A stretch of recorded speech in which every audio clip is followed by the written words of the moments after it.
Okay, I'm back. It's the 13th of July. It's been a horrible few days with migraine pain.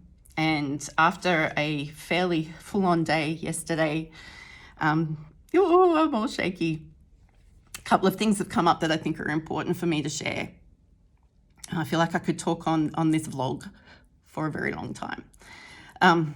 I am sick of fighting, and it feels like I have been in an unrelenting battle since the 14th of February 2020.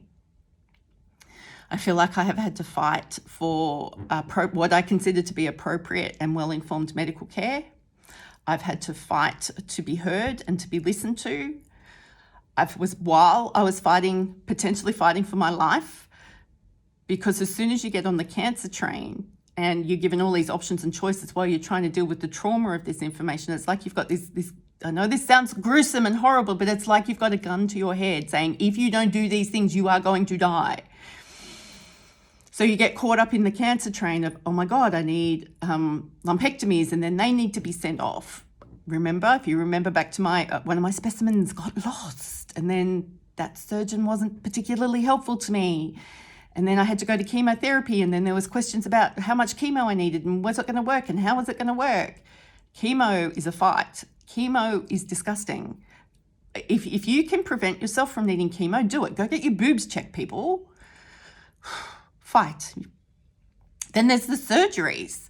And the first surgery was 12 hours long. I had I had double amputation and a major reconstruction surgery that required another 2 surgeries after it.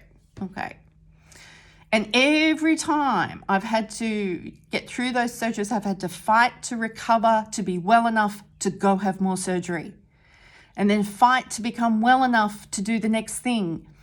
And because I had so much surgery so quickly and I was pushed in and out of menopause twice, I had an allergic reaction to tamoxifen, which resulted in a fracture to my cheekbone and an injury to my eye because I hit it on a ceramic basin and a metal tap. This injury has not resolved.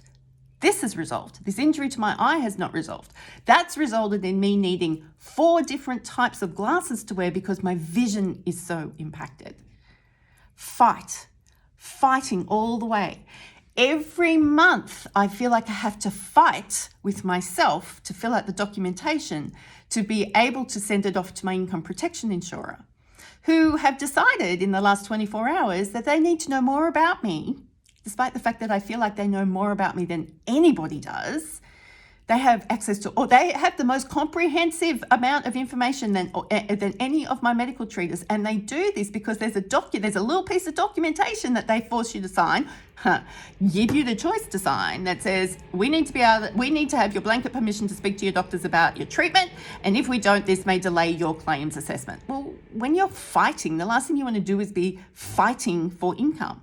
Like, I am fighting to keep my business afloat. I am fighting to keep myself from falling into a pit of depression, and work helps me do that. I am fighting my body to be able to find a baseline of exercise that I can go to that doesn't trigger a migraine. I am fighting, and I am sick of fighting. Every time I have a migraine, my first thought is this one going to last me 7 days? And my medication's going to make me sick? I'm fighting to feel relevant. I'm fighting to feel like I'm not a burden. I'm fighting to make sure that I pull my weight around the house while my husband works more than what is probably reasonable for him.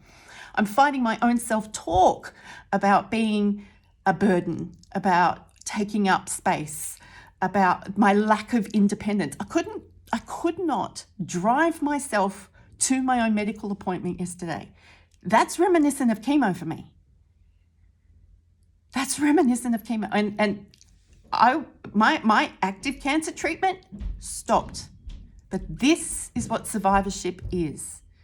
It is the ongoing fight. And you know what? I'm sick of fighting. So is this acceptance? Is this depression? What happens if I stop fighting? And these are conversations that I don't see anybody having. So if you're in the fight, can we fight together? Because this is lonely. This is isolating. And I might need someone else to just go out and fight on my behalf for a little while, because I feel like I need to go to bed for a month.